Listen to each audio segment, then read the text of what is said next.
Ollie.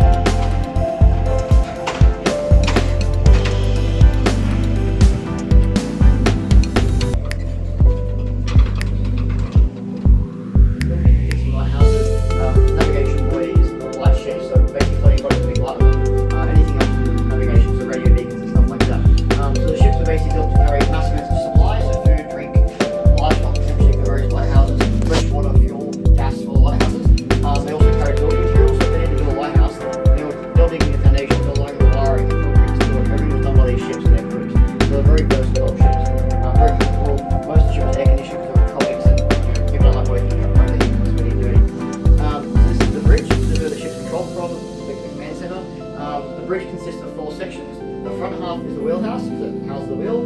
Back half is a chart room, because that's where the chart tables and navigational charts are. And the port and starboard bridge rooms, where the crew can see over the side of the ship and see where they were and watch the work going on. However, modern day ships, the whole thing's in one big room, completely enclosed, air conditioned, pure luxury. These days they're in the same position. The captain would know that he's actually awake and paying attention and done the same correct item. Then he'd operate machinery as what the captain said. And so you've only got basically 4 steps. You've got no, you can't control it, if they're to control it, they have to bring down anchorages, narrow harbours, or do navigational work, where they had to find controls that can stop exactly where they were at a vehicle. The right side of the little icon on, there's a short range and long range radar. That's where you can see what raining, high tide, foggy, that gave you a view to see other ships, lighthouse, icebergs, whatever you want around. We've got 2 modern radios in here now, so if you need to ring city ports, that stuff is the device is up, and the brass there is for our horn. So if you live locally, every now and again if another steamboat goes past, we blow a horn and vice versa and start seeing who's the secret now, but normally we win. They learn their lesson. So if you go past regularly, you'll see we always call sign and the white Starlight House flag. So we just do every month we kind of pick something and slide up there. People like seeing the flags, or we'll put hidden messages to each other, like bring me food.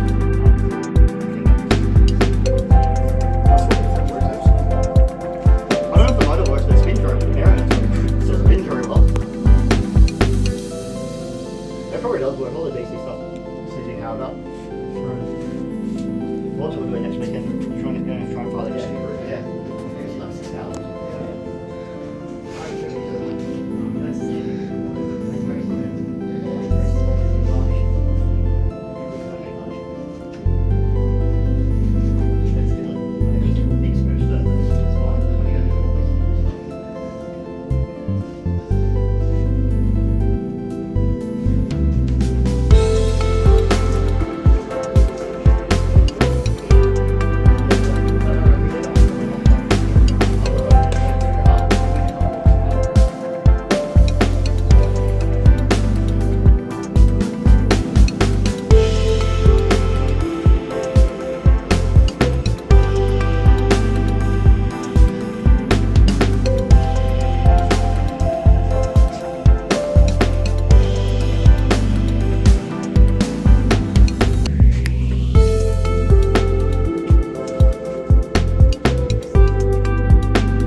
This equipment couldn't even do 1/20 of that. It was literally just more dip. And later years they worked out a voice. You could pre-program it slightly, and basically it would send messages using the ship backup power, and that way you're transmitting as long as you can. You have to abandon ship. When you abandon ship, you then take this with you, which is the lifeboat radio, and it's basically hand powered. So the guys are still working on it at the moment. They're trying to get it working again. And so it's hand powered. So instead of having a battery, you've got a hand cranking. You would basically have one guy cranking it at all times to get the thing working. The problem is it's got less range.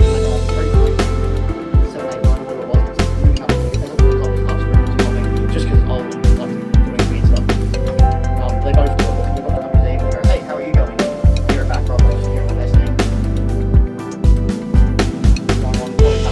You go, hey, this ship is 50 miles away, we need to go attend to the block, it's too far away, we can't reach it. The ship's closer.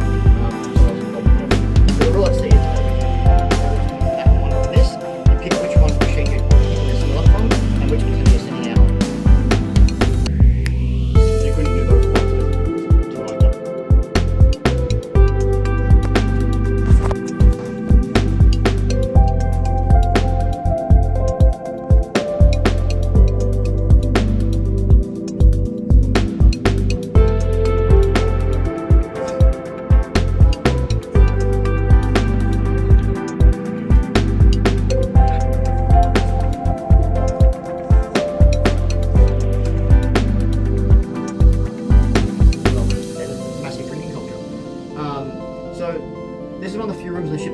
50s and 60 years. So when the ship was built, it was a very classist era. So you had your officers and passengers in one area of the ship, and the sailors were in the other area, and they're kept separated by doors and walls to keep them from mixing with each other. But they went further. If an engineering officer was on duty wearing his dirty work clothes, he couldn't eat with the other officers. He was considered dirty, greasy. No, you can't eat with us. So he had a dining room downstairs by himself. He'd eat all his meals in there when he was on duty. When he was finished his shift, he'd come up through a corridor where I'm standing into the bathroom.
Or they'll keep it as a display piece in their offices, or use it to go to trade shows and go, hey, we can build this ship for you, why not buy from us, kind of thing.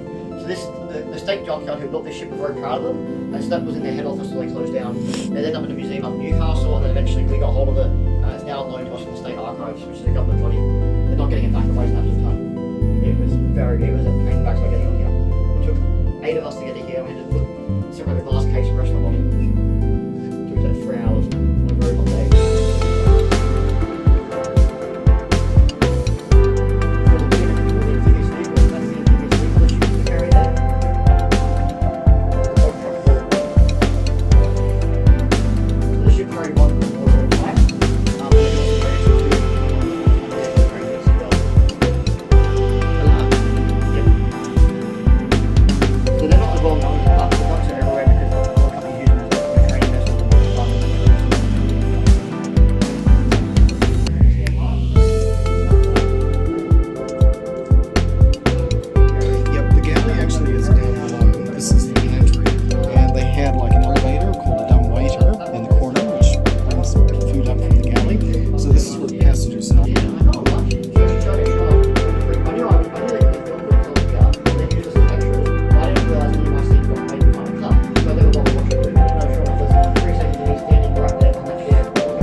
So this is the officer and passengers dining saloon. So as I mentioned, officer and passengers separated from the crew.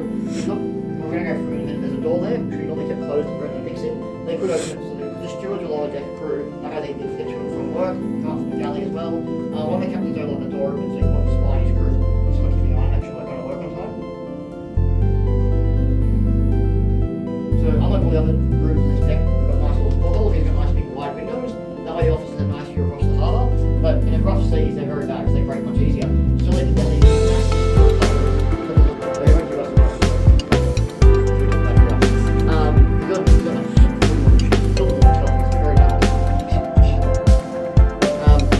Seriously, Princess Anne's are all there. So besides being a floating American museum, we're also a training vessel. So we're training tapers of whales as well as other private training companies. And so we're doing an indigenous training course. So jobs. That's being funded by control and she loves both. I really love both. And so the week before she came out to the inspection, make sure we're safe and more crazy. They're like, oh, we're going to perform the girl on the ship. I said, oh, well, she'll understand. Oh, no, she loves both. She won't leave the vessel. And sure enough, she rocked up 80 minutes early and was here for an extra half hour because she wanted to look at everything. She was in here for 20 minutes. And originally said, no, you can't visit the ships and dry up, it's too dangerous. Sorry, but we'll can't come on board. Anyway, the month before we got there, an email saying, hey, come for a tour, we're sold out, it's fine, you guys can come. So we have tea and coffee and go. Bring up service.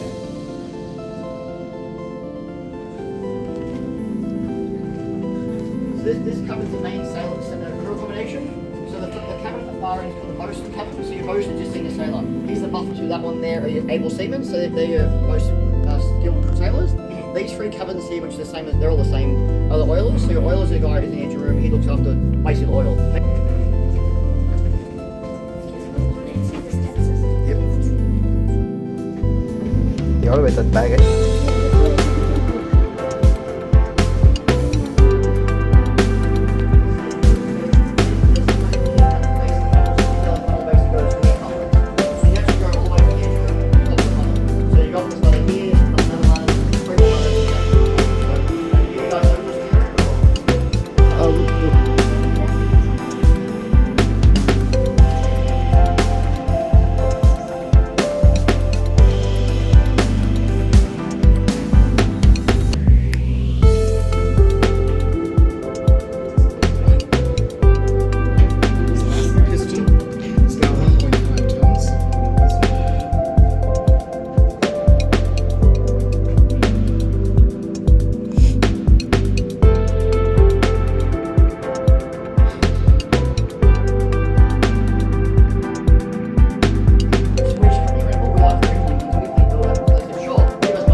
The British company still exists and still makes spare parts for it.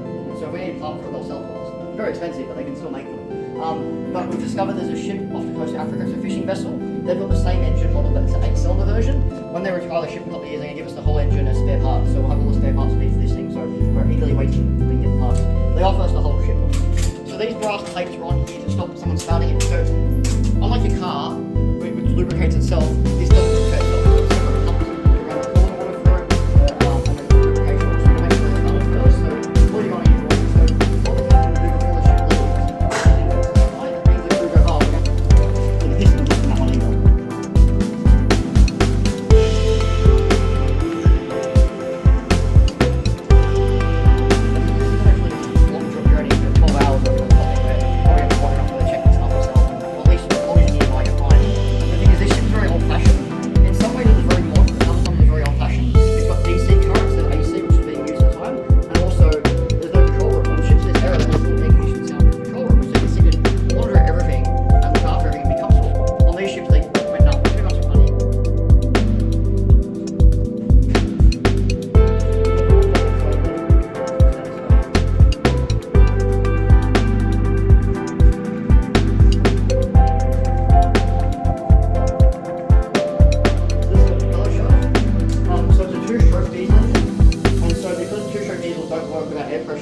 In that casing there's a massive fan, and that sucks air from the engine room and blows it, forces it into the engine. Because as you're not going to car, you got valves. This engine, because it's two-stroke, does not have valves, and it basically has ports. So you'll see when we're on the other side, but basically that fan pushes air when the port's open, which pushes the exhaust gas out, and then when the port closes, they then compress the air and bang, and so on and so on. Other than that, it's just a diesel engine. So this is the prop, so that's the flywheel, that's the prop shaft, so there's no gearbox, it basically goes straight to the propeller. As I mentioned, it's very propeller, that's actually what controls it. So on each side there's two independent pumps, these create inside, and then means that you can keep on down here, have to go around some of the check out. So I think being able to get some problem. Thank you. The only negative was because of the pump that affected all three driving at once, so you had to do it.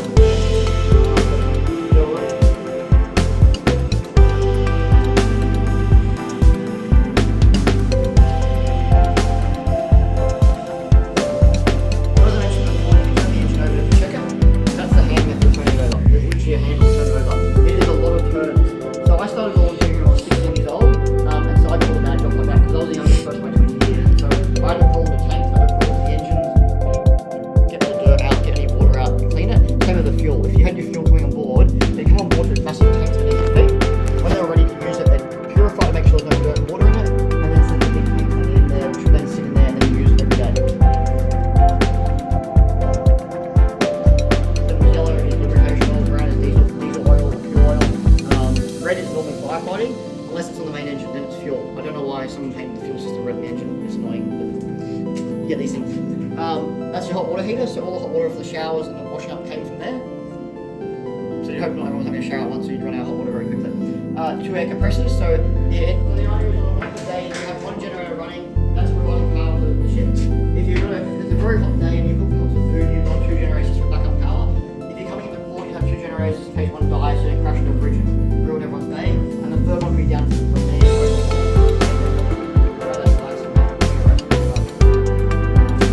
This one, so the ship itself is Australian built. The main engine's Australian built. Most machinery is British. Just England had to be shipped off.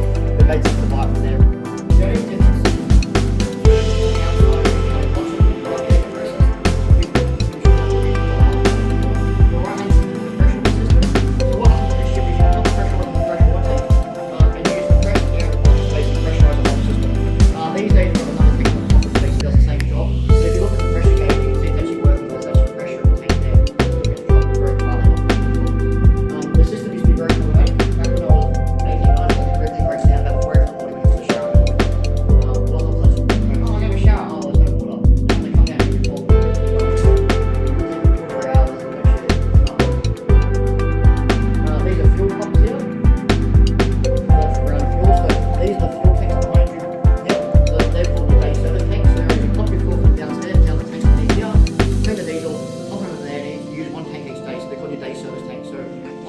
pumps, one for each and one is backup. Not that you want your saltwater and freshwater mixing, but anyway. And the little green vertical things there are your filters. So that was only for freshwater. They didn't filter the saltwater because it's a flushing toilet, so who cares if it's filtered. The freshwater, obviously, though, you want it filtered before drinking it.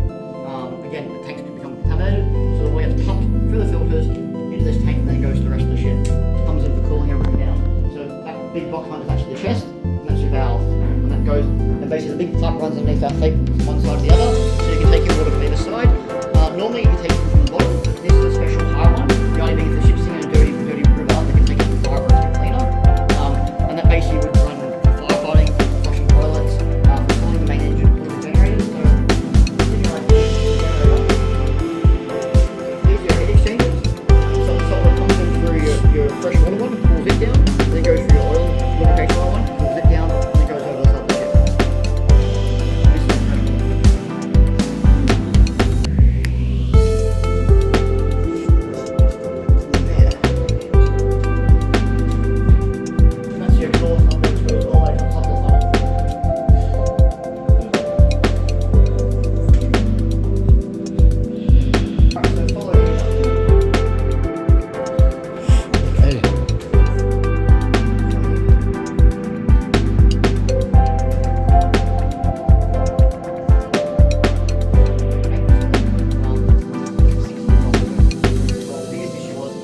Metal rods in them. The problem is the bottom half will get wet, soak for and start cracking the timber, so you can see when it's cracked. So at the moment he's pulling all the rods out and just checking and see what he can do, repairing it, revarnishing it, and out it goes and goes next door. He's now trouble.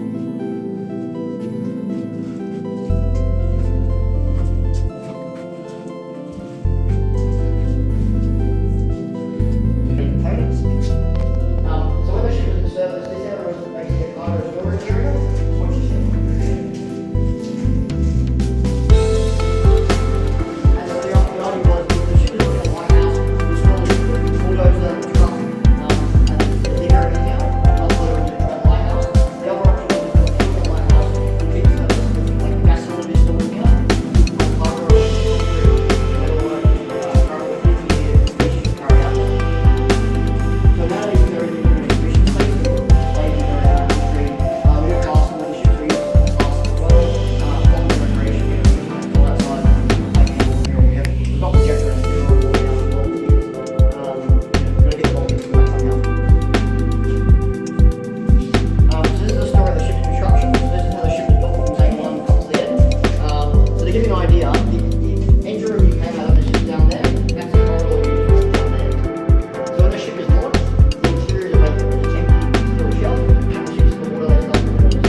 Which holds it down, then you have these massive bolts which push it down even further. And the idea is if you're across the sea and that one rips off for whatever reason, because of the weight of the water, it floods in here, but it doesn't flood down there. Because if you flood down there, you potentially could sink the ship if you have heavy enough cargo. And that's why you've got big metal walls there. Is that way if this area floods, they will. Yeah.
over the side of the water, and sort of pull it out. You know, look at the size of the rope. That's a small rope. There's another one on board we've got. It's like this big about that. We've only got this much from the line though. I mean, that one took 4 of us to get it. It sucks the air from upstairs, so it depends on whether you want to blow air down there or suck the air up. So if you've got a bad smell down there,